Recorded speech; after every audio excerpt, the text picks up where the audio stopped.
Hello guys, finally আমরা আজকে চলে যাচ্ছি মালয়েশিয়া। আমাদের সাথে আছে আমাদের টিচার ভাই, ওর সাক্ষাৎ কত লোকতে না এখন বোধহয় আছে এটা। এখন আমরা আছি সিঙ্গাপুরে। সিঙ্গাপুরে ৫ টকে বাসের জন্য অপেক্ষা করতেছি।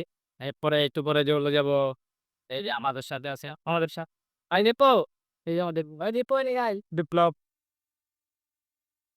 ব্যস্ত আছে, ব্যস্ত ঘুরতে পারিলি এই যে আমাদের প্রতিবন্ধী খুবই খুবই ব্যস্ত আছে। ফাইনালি আমাদের বাস চলে আসছে, দেখতে পাব আমাদের বাস চলে আসছে। এখন আবার এই জায়গায় কার্ড পাঞ্চ করতে হবে। এটা হচ্ছে আমাদের ২ তলা বাস, চলে যাচ্ছে ২ তলায়। বাস আস্তে আস্তে চলতে শুরু করে দিয়েছে, চলে যাচ্ছে মালয়েশিয়ার উদ্দেশ্যে।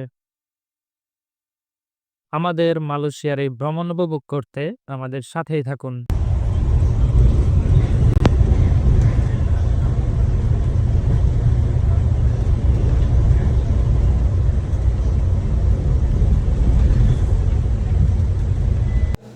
ফাইনালি বাস থেকে নামার সময় হয়ে গেছে।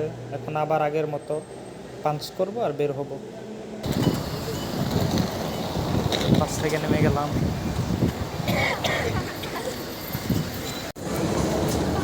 তুষার, কি অবস্থা?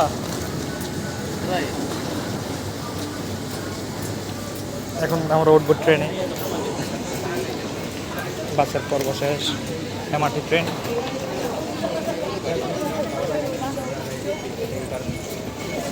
যেদিক দিয়ে লোক বের হচ্ছে, আমরা দিক দিয়ে ঢুকবো।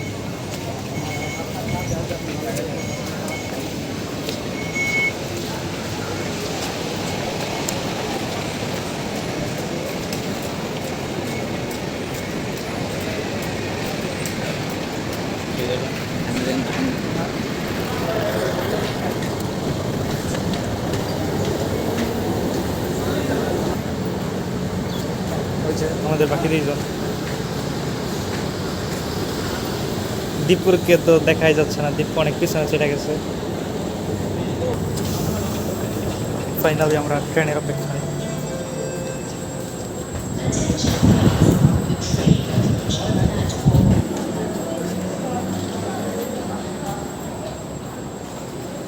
এখন আমরা আছি খাতিব, আর আমরা যাব ক্রাঞ্জি। এই জায়গায় যাবো আমরা। এই যে আমাদের ভাই পুরো ডনের মতো ভাবে আছে। আর এই যে দেখা যায় আমাদের শ্রদ্ধেয় বড় ভাই দীপু ভাই, অনেক সম্মানের লোক। হাতে আবার যে একটা ঘড়ি পড়ছে, এটা মেড ইন জাপান এবং এটা সম্পূর্ণ 24 ক্যারেট গোল্ড দিয়ে তৈরি। এটা বলে এটা বলে গোল করে।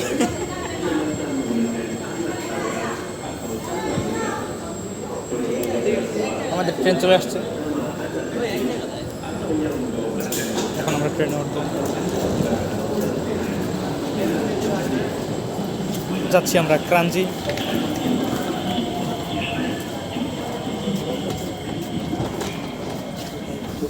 Next station, Yishun. গাইস, আপনাদেরকে একটা জিনিস দেখাই, দেখেন অবস্থা। এটা কি তুষার? তুষার কি মানে যতই বললাম যে এদিকে বৈষণা বৈষণা বৈষণা চাইতে না, সে তার সাথেই বসে।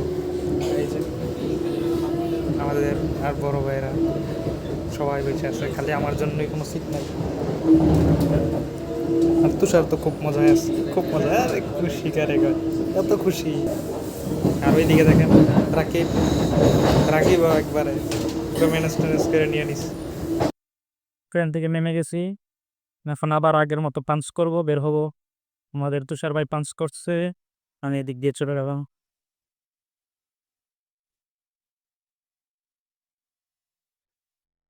ও মাই গড, সি, এখানে যাদেরকে দেখতে পাচ্ছেন সবাই মালয়েশিয়া যাওয়ার জন্য লাইন ধরে আছে। আমরা কি আজকে বাস পাবো? আমরা কি যেতে পারবো আজকে মালয়েশিয়া? তুষার, আমরা কি পারবো? আমরা কি পারবো আজকে মালয়েশিয়া যেতে?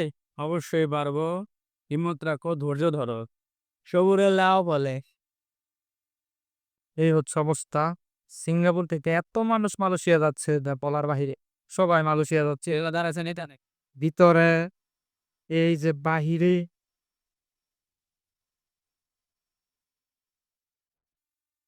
প্রচুর পরিমাণে লোক মালয়েশিয়া যাচ্ছে।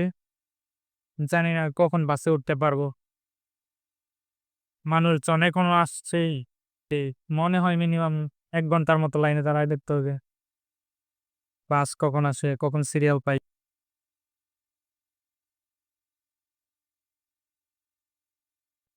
ফাইনালি আমরা বাসে উঠে গেছি মালয়েশিয়া যাওয়ার জন্য।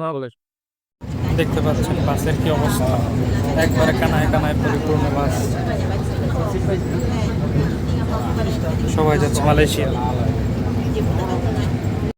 ফাইনালি আমরা চলে এসেছি সিঙ্গাপুরের Woodland checkpoint. Woodland checkpoint আমরা চলে এসেছি। এখন যাবো ইমিগ্রেশনে। ফাইনালি আমাদের বাস সিঙ্গাপুর ইমিগ্রেশনে চলে এসেছে। এখন আমরা বাস থেকে নেমে যাব এবং ইমিগ্রেশনের দিকে চলে যাব। প্রচুর পরিমাণে ভিড় সিঙ্গাপুর ইমিগ্রেশনের মধ্যে।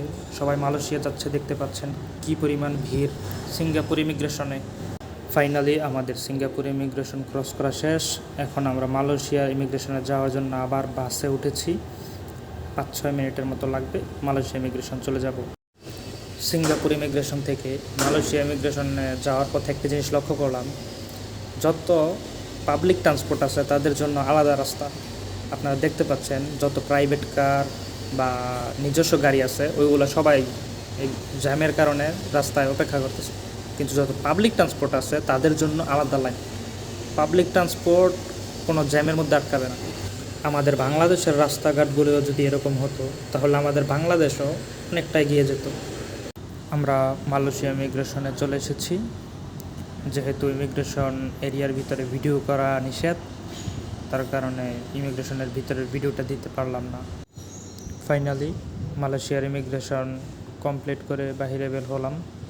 তবে আমার কাছে যতটা মনে হলো সিঙ্গাপুর ইমিগ্রেশনের মতো মালয়েশিয়া ইমিগ্রেশন অতটাও ফাস্ট না, কারণ সিঙ্গাপুর ইমিগ্রেশন মাত্র আমি ২ মিনিটের মধ্যে কমপ্লিট করে ফেলছি, কিন্তু মালয়েশিয়া ইমিগ্রেশনে এসে প্রায় ২ ঘন্টা লেগে গেছে। যাই হোক, অনেক অপেক্ষার পর ফাইনালি আমরা মালয়েশিয়া চলে এসেছি। Welcome to Malaysia.